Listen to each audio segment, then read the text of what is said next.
This is Pod Populi, podcast for the people.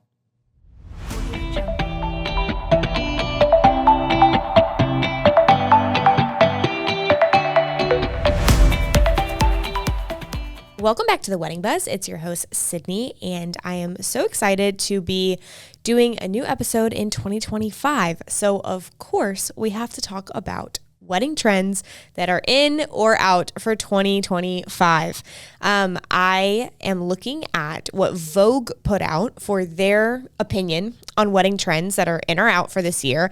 And I want to go through them and give you my opinions on what I've been seeing brides last year doing, whether they're doing it more, doing it less, and let's just dive in and talk about it. But if you want to look at the list that I'm going to talk about, it's from Vogue, and it's the wedding trends that are in and out for 2025. So let's start. They start with what's in.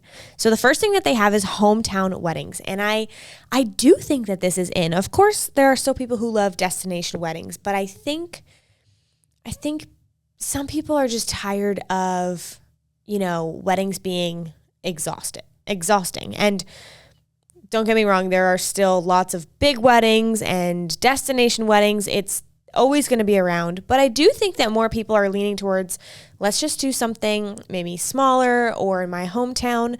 Another thing that I personally see all the time, especially because I'm in the Palm Beach area, is that people grew up here and now they don't live here, but their parents still live here. So they'll come back and do their wedding in the Palm Beach area. Or I see that they didn't grow up here, but their parents retired in Palm Beach. And so they come down here to do their wedding, which I guess is semi a destination.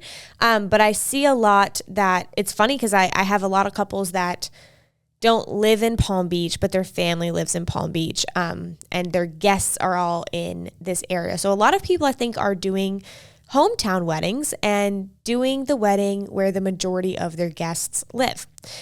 I'm here for it. I think it's really nice to do something in your hometown. You can do it at a place that, somewhere special to you, somewhere that you grew up. There's so many options, but I definitely see that hometown weddings are a thing in 2025. They're in. So, and this says right here, destination weddings, wedding weekends are still hot and happening. But, we're seeing more popularity at home weddings. So the next thing on their list of in is ready to drink cocktails. And I love this one. I love it for a few reasons. One, because it just makes so much sense. If you have ready to drink cocktails, and what this means is like when your guests walk into the wedding or into the cocktail hour, that you have some sort of display with drinks ready to grab and go. And so I love this because it avoids long bar lines. And, what's better than just walking up, grabbing a drink and going? You don't have to wait in a bar line. And even if, obviously not all your guests are going to want the same drink, but those who do want that specialty drink are at least not in the bar line. So those who don't want that specialty drink are the only ones in the bar line. So I definitely like this trend. I think it's definitely in. And not only is it logistically helpful, you can make it look really cute. It can definitely be part of your decor.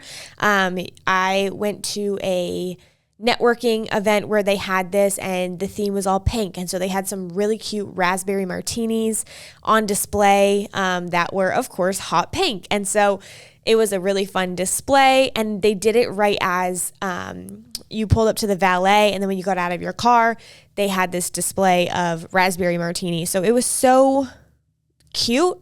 It was, a nice little surprise of like you just arrived and you're like, oh, cool. Like here's a martini. And so it looked cute, and it was nice as a guest to, just be offered that right away. And then I didn't have to go like find a bar line and wait in a bar line. Like I had a drink. And of course, if I didn't want it, I could go to the bar. But it was definitely something cute. And I definitely think that it is in. The next one is film photography. I feel like this has been in for the past few years. It's very trendy.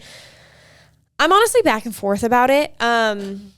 Just my preference. I think it's in and trendy, just like how, the last 10 years, like vinyl records have been so in again. It's just I don't know, people like classic things. And so that film photography, I've talked to photographers about it who from their artistic view are like, oh my gosh, it's so different and this and that. I'm going to be honest, from my view, yes, I see the difference between film and digital. I do see the difference. I'm not like a super lover of film, but I'm not a hater either. I guess I'm kind of indifferent about it. I also feel like with digital, you can kind of make it look like film, but I feel like photographers listening to me right now would be screaming at me. So I'm going to stop giving my opinion on that. It's definitely popular. I don't think it's necessary, but if you are artsy and for some reason love the film look, you're not alone. It is definitely in, and do it if you want to do it. The next thing on this list is late night takeaway boxes. And so I actually haven't really seen this exactly. I've seen other different like types of favor boxes and stuff, but this is a late night takeaway box. And what this is saying that people are doing are having something for the next morning instead of brunch. So it's a way to skip brunch, and you put a box with like bagels and cream cheese and pastries in this box. Like I said, I haven't seen this myself. It's a cool idea. I mean, you have to think about the logistics of like making sure the pastries and the bagel and everything's fresh, and then does cream cheese need to be refrigerated? I don't know. It's a cool idea to give them breakfast. And my opinion is I like the idea of like a late night. I love the idea of a late night box as like a favor, but more so of like desserts or snacks that they're probably going to go eat that night. I mean, we've all been to a wedding where we drank the night away, went back to our hotel room and ordered a pizza. Like we've all been there. So I think that doing something more snacky that they'll use that night, I fear that, if you get a box with a bagel that the next morning is it toasted? Like if they don't have a toaster, it's kind of, that one's a little odd for me. So do with that what you will. The whole late night boxes, I like. The whole making it a brunch item is a little odd to me.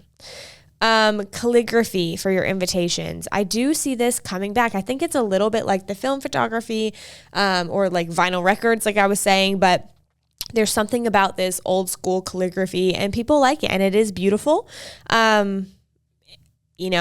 It definitely just depends on your priorities.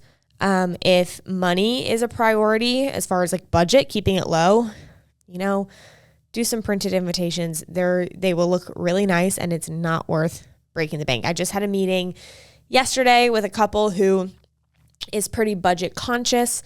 It's time for their invitations and we were looking through custom invitations I knew would be way too expensive for them. We were looking through like Mintage, Shutterfly, and we found some beautiful things, but at the end it was going to be over $1,000 probably. And they were like, we can print this like at Office Depot. I don't think that it'll look as nice, like the quality of paper from Minted, and you get the custom envelopes. And I definitely like that route best. I feel like that's a perfect middle ground between paying like a calligrapher or custom invitations or like DIY. So I definitely like these invitation online companies, but it's up to you. The calligraphy is going to be beautiful. It's, calligraphy is elegant. It's stunning. It's classic. I don't think it's ever going to go out of style. And it's something about like handmade. If you want that, I don't know, there's something just like warm and personal about a handmade invitation. So if you're into that, if you want that feeling, think about calligraphy. Again, I know it's coming back. I've heard about it. My clients specifically haven't really gotten into it. Maybe some like calligraphy, like place cards, things like that. But I can definitely see that it is coming in. It's one of those things, if you like it, cool, do it. Don't pressure yourself to feel like you have to do this. The next thing on the list is statement fashion, and that's for sure coming back in. People are like wanting to be bold, wanting to be different. I see grooms stepping into this as well. I've had some grooms getting like custom tuxes and different styles. Brides, I've seen them, I don't know, just do like more of some brides have done just more statement dresses and more of more into the fashion, a little bit more into the fashion. I think it's really fun. I've also seen a lot of, which this isn't on the list for Vogue, but I've seen a lot of dress changes. The brides are having more than one dress. I think my last wedding, the bride had 3 dresses, and it was a moment. It was a moment, and it was definitely a statement. She had like black gloves for one of her looks. She was very into the fashion, and I was definitely here for it. It was really, really fun to do these little like photo shoots with her outfit changes, and they were just so cute. And the guests were like, "Oh my gosh!" Like, didn't know what she was going to come out next with. Okay, the next thing on the list is drapery as decor. I definitely have seen this. In a couple weeks, have a wedding where we're draping the whole place. I had a meeting, I don't know, yesterday, the day before, about another wedding where we're doing a drapery installation in the ceiling. So drapery is definitely in.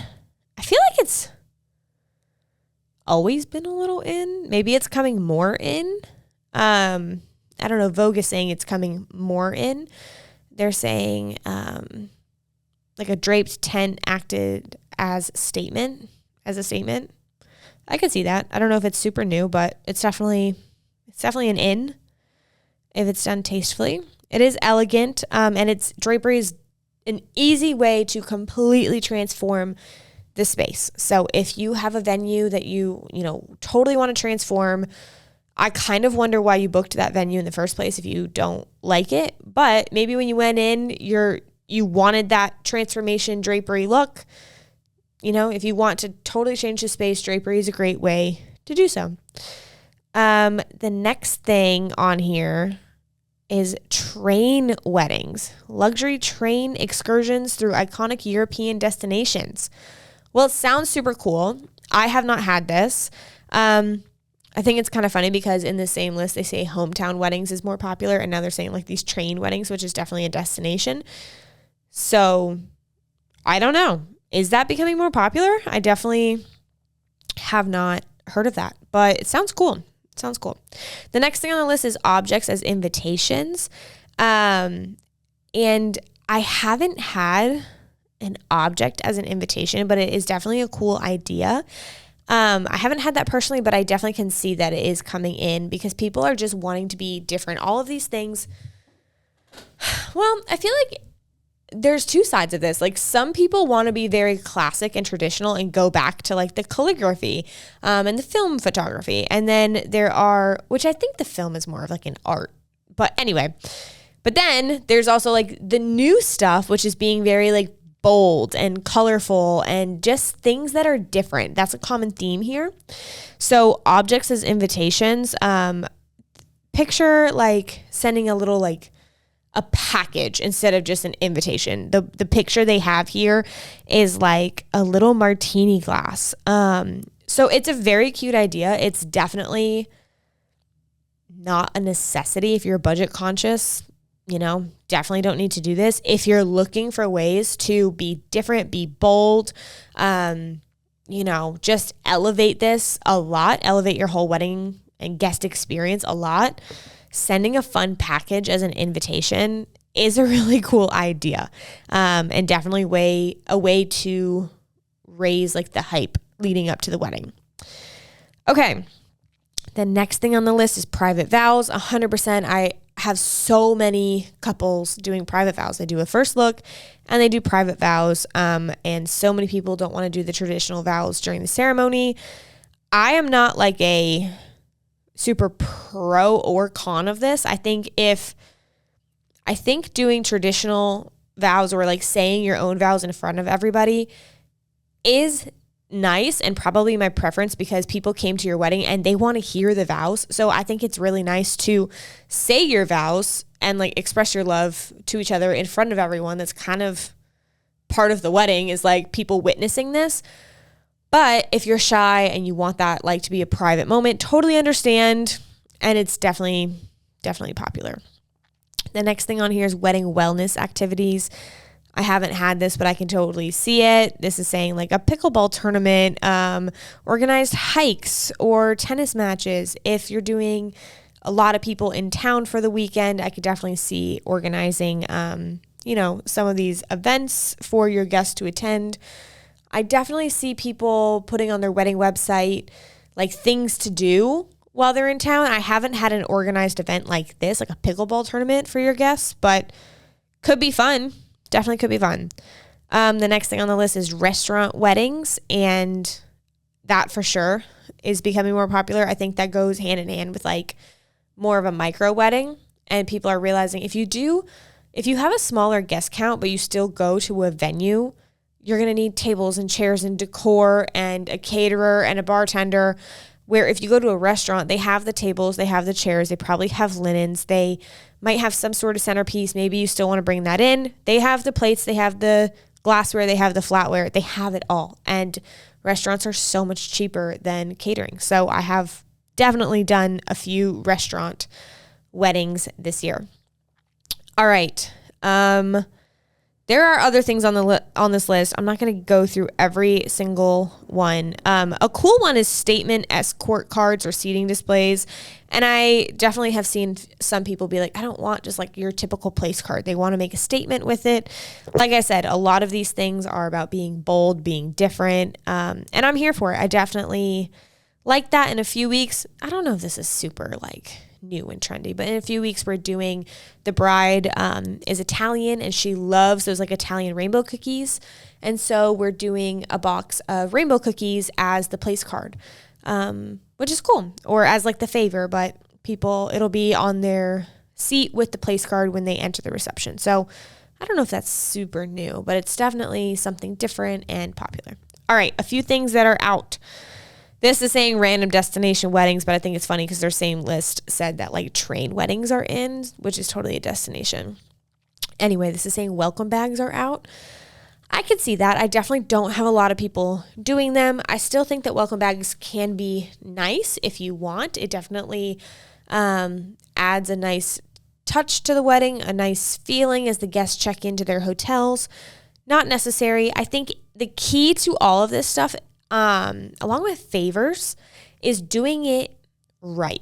Don't give people a bunch of junk that now they have to pack in their suitcase and that they don't want. So if you're going to do a welcome bag, give them things that they will honestly utilize that weekend, which a lot of the time is like a nice water bottle, some snacks. If you're doing like a tropical vacation, you could do like sunscreen or little sunglasses, but don't give them junk that they're going to throw away. It's a waste of money. It's more stuff for them to have. Anyway, so this is saying that it's out. I definitely see that it's not as popular. I still think that they're nice, but it has to be done the right way. Rigid dress codes. People, this is saying black tie might be timeless, but weddings are embracing a new era of style. I can definitely see that not a lot of my weddings are black tie. The formal ones still are. But people are wearing like vintage pieces, bold patterns, mixing and matching different things. So I definitely can see that, a strict traditional dress code is out and people are allowed to kind of wear, whatever fits them best, whatever they want to do. On the outs is matching everything. 100%. Not every table is exactly the same. We do high pieces, we do low pieces, we do different colors. Even furniture sometimes is not all the same.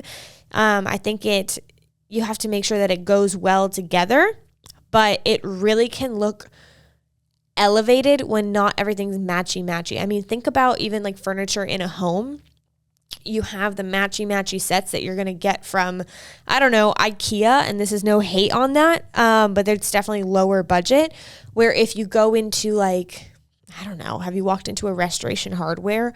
Not each room and not all the sets are totally matchy. It's like different pieces that complement each other. And so people are bringing this into weddings, and instead of doing all the same pieces throughout the whole space, They're mixing textures, they're mixing different colors, they're mixing different fabrics, and it's really nice.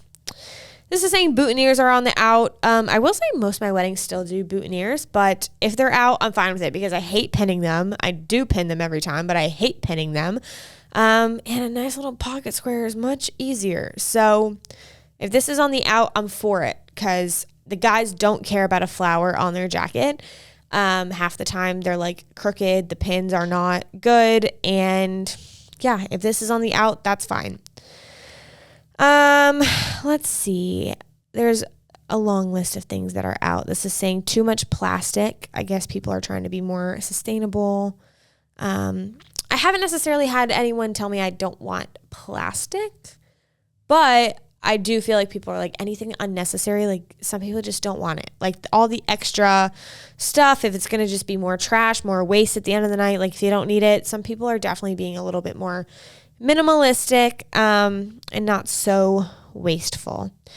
And then the last thing I want to talk about here is the traditional like timeline. People, this is saying, and I kind of agree that where the timeline usually goes, like, you know, ceremony and then cocktail and then photos during cocktail. We've seen that the last few years for sure. If people are doing a first look, they're doing family photos before the wedding. Sometimes, you know, I have a total mix, but sometimes at the reception, they go straight into their first dance. Sometimes they don't want to go into their first dance. Bouquet tosses are kind of on the out.